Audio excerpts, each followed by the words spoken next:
તો અમારે ઘરે એલિયન આવી ગયા છે. એલિયન એ શું છે તું આજે મેચિંગ ચાંચ્યું ને. ગુડ મોર્નિંગ, સુપ્રભાત, જય ભગવાન બધા મિત્રોને. તો સ્વાગત છે તમારો એક નવા વ્લોગમાં. ને આપણે ભાઈ હજી સૂતા છે, હવે ઉઠ્યા સારું કરે છે રે. એ તો દરરોજ લેટ જ ઉઠે છે. અને આપણે નાસ્તો કરવાનું છે. નાસ્તો રેડી થઈ ગયો છે, નાસ્તો તૈયાર થઈ ગયો છે. આપણે નાસ્તો કરવાનું છે. એન ભાઈ તો ચા બિસ્કિટ ખાઈ લીધા છે, મોગલી જોવે છે રે. અને હવે ગાંઠિયા ખાય છે રે. આપણે વઘારેલ ખીચડી ખાવાની છે. તો બપોરના 11:15 જેવા થયા છે ને સાંધા ઓલમોસ્ટ કમ્પ્લીટ થવા આવ્યા છે. અને અહીંયા જૂના લદ્દા કાઢીને બેઠી છે ને કંઈ કરે છે. શેના માટે આ કરશે? ગોદડા કરવાના છે. તો લદ્દા બધા કાઢી નાખ્યા છે. અને હસાને કહેતો હતો કે આજ અહીંયા લેટવાની મજા આવી, ટાઇલ્સ લાગી ગઈ છે. પહેલાં તો અહીંયા તરિયો નહોતો ને એકદમ ખાલી લીસો પણ નહોતો, ખરબચડો જ હતો ને એવું હતો. પણ હવે ટાઇલ્સ લગાવી તો અહીંયા આજે એમને મજા લેટવાની મજા લીધી. એ કંઈક કામ કરે છે એરીને. હું થોડીક વાર સાંધા લેતો હતો ને પછી ફ્રી થયો, થોડોક થાકી ગયો હતો સાંધા દઈને. તો અહીંયા લેટીને આરામ કર્યો. ઘરમાં પણ તમે જોયું જ હશે કે તરિયો તૂટલ પડ્યો છે. એમાં પણ ટાઇલ્સ લીધેલ તો પડી છે, લગાવવાની છે. 3 દિવાળીથી એવો આયોજન કરતા હતા રહ્યા કે ટાઇલ્સ લગાવી છે. આમાં આ દિવાળી પહેલાં લગાવી દીધી છે, આ દિવાળી પહેલાં, પણ હજી મુહૂર્ત આવ્યો નથી. તો શાયદ આ દિવાળી પહેલાં લગાવી દઈ ટાઇલ્સ. તો એમાં પણ લગાવવાની છે. સાથે દેતો હું સૌરવ જોશીનો એક પોડકાસ્ટ વિડીયો જોતો હતો રહ્યો, ઇન્ટરવ્યૂ પ્રિયા ને સૌરવ જોશીનો ઇન્ટરવ્યૂ લેતા હતા રહ્યા, જોતો હતો રહ્યો. એમાં એક વાત એવી કીધી કે ઘણા બધા સેલિબ્રિટી કહેતા જ હોય છે કે મેં ક્યારે આવું વિચાર્યું નહોતું એમ, કે આટલી બધી સક્સેસ ને આટલી બધી ગાડીઓને આવું બધું મને મળશે એવું ક્યારે વિચાર્યું નહોતું. ઘણા બધા બીજા પણ મેં ઇન્ટરવ્યૂ જોયા છે તો એ પણ કહેતા હોય છે. એક બુક છે આપણે રોના બર્નની, ધ સિક્રેટ, ફિલ્મ પણ છે એના ઉપર ને વિડીયો પણ છે. ઘણા ચર્ચામાં છે લો ઓફ અટ્રેક્શન, કે જો વિચારીએ એવું થાય. પણ મને થોડોક ડાઉટ એવું લાગે છે કે ઘણા બધા સેલિબ્રિટીના મેં ઇન્ટરવ્યૂ જોયા, વિડીયો જોયા, તો કેણે પણ એવું નથી કીધું કે મેં પહેલાં આવું વિચાર્યું હતું એમ. જેને પણ ઇન્ટરવ્યૂ જોયા ને જેની મુલાકાત જોઈ મેં, એવું જ કીધું છે કે મેં ક્યારે આવું વિચાર્યું નહોતું એમ. તો લો ઓફ અટ્રેક્શનનું ઘણું બધું અત્યારે ઉપાડું છે, પણ કાંઈ થોડુંક વિચારવા જેવું છે કે જે આપણે વિચારીને આ બધું સપના જોઈને એવું કરીને એવું શું રિયલમાં એ જ પાછું સક્સેસ થતું હશે? મને તો થોડોક ડાઉટફુલ લાગે છે અત્યારે આવો ઓબ્ઝર્વેશન કરવા પછી. અને બીજું એ મેં જોયું કે બીજું સૌરવ જોશીને પૂછવામાં આવ્યું કે હવે તમારો ફ્યુચરમાં શું પ્લાન છે? તો એમણે એમ કીધું કે થોડો સ્ટેબલ થઈ જાઉં તો પછી મારે સોશિયલ વર્કમાં ને એવું થોડુંક કામ કરું. થોડું સ્ટેબલ એટલે અત્યારે ભારતમાં નંબર 1 બ્લોગર તરીકે એ સ્ટેબલ છે ને 21 મિલિયન સબસ્ક્રાઈબર છે.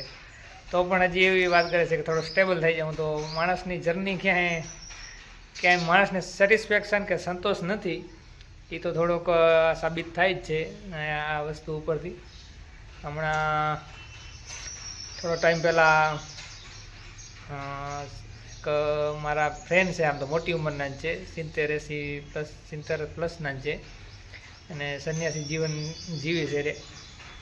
એમનાથી હમણાં વાત થઈ મારી ફોનમાં. તો મેં એમ કીધું કે જ્યારે પરમાત્મા આપણાને મૂકે છે ત્યારે એક સર્ટિફિકેટ દઈને જ મૂકે છે, અને એવું સિક્કો આણીને કે તમારી અનસેટિસ્ફેક્શનની ગેરંટી મૂકીને છે આપણે. તો એમને બહુ મજા આવીને બહુ હસ્યા કે તો કહેવાનો અર્થ કે માણસ ગમે તેટલું પહોંચી જાય સ્થાન ઉપર, ગમે તેવડો મોટો એક્ટર થઈ જાય, ગમે તેવડો મોટો પોલિટિશિયન થઈ જાય, ગમે તેટલા રૂપિયા મેળવી લે, પણ ક્યારે એને સંતોષ તો નથી. જે ઓશોની વાત અહીંયા એકદમ પરફેક્ટ બેસે છે કે ઓશો કહે છે કે માણસને ક્યારે એક જીવનમાં એને અસંતોષ ને પરફેક્ટ વર્ડ ગોતું છું રહ્યો, મારે થોડોક વિડીયો પોઝ કરવો જોશે. તો ઓશો કહેતા હતા કે મનુષ્ય બેચેન છે, મનુષ્યને ક્યાંય ચેન નથી. મનુષ્ય પ્રેમ, પ્રતિષ્ઠા, પૈસા એમાં બધામાં એ ચેન ગોતે છે જે મિસિંગ છે. તો ચેન કેવી રીતે મળે એ જ ઓશો અધ્યાત્મ છે. તો ચાલો હવે આપણે પણ કામ ઉપર લાગી જઈએ પાછા. બ્રેક લઈ લીધો છે નાનકડો. શ્રેયાસ ને આંગણવાડીથી રિટર્ન આવે છે રે.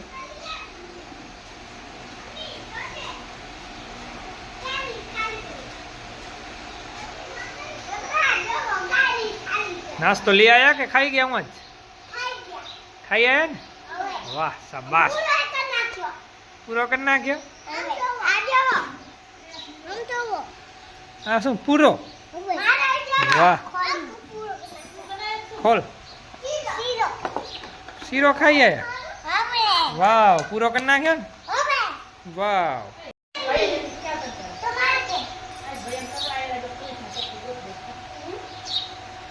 આઈસના કપડા છે જો પોલીસના, એ ટોપી છે. બતાવો તો આવે છે પપ્પાને. વાહ,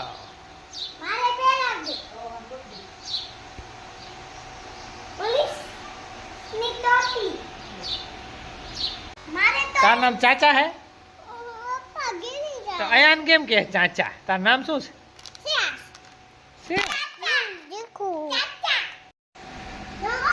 તો અમારે ઘરે એલિયન આવી ગયા છે. એલિયન એ શું છે તું?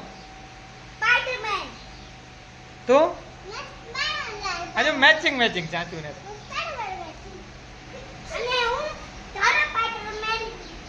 આ ધરો સ્પાઈડરમેન અને કારો સ્પાઈડરમેન.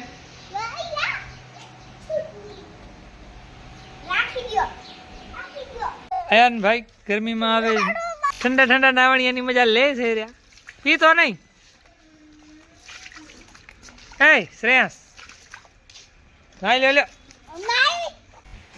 આયુષ હમણાં સુઈ જતો ત્યારે હોન્ડામાં 4 જણા થતા હતા, પણ આગળ જઈને એના નિલેશ મામાની એને ગાડી મળી ગઈ એટલે આરામથી પહોંચી ગયા.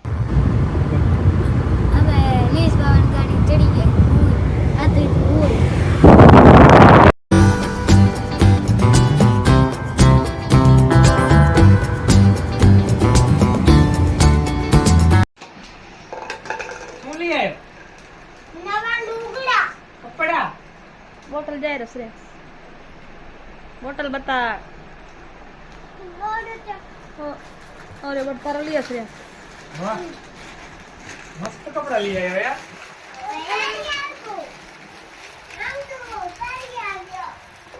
એ શ્રેયા મમતા બેઠી નથી, મારા કપડા લઈ આવી કહી દે. પપ્પા આજે નવો બોટલ.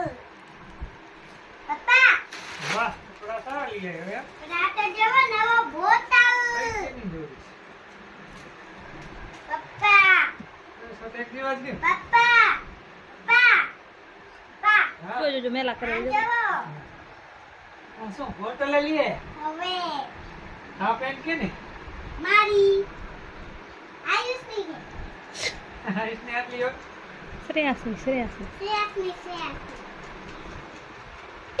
ઓ આ જોડી કે ઉતાર. મારી મારી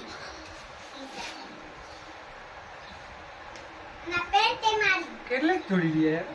આ મારી પેન્ટ પપ્પા. બબે બોટલ ક્યાં આંગણવાડી લઈ જાય? હવે રોજ આ નવા લુગડા જો. હા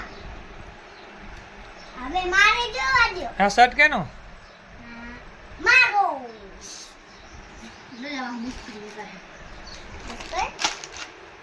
મમ્મી આ કાલે કીધું તો આમાં બિસ્કિટ નીકળે. એમાં કુકી નીકળે કા બીજા કેક વાળા બિસ્કિટ. પપ્પા જો ને જોવા હતું. નવા કપડા આવી ગયા છે આપણે અયાન ભાઈના. આયુષભાઈ રહી ગયા છે. અયાનના અને શ્રેયાસના નવા કપડા આવી ગયા છે.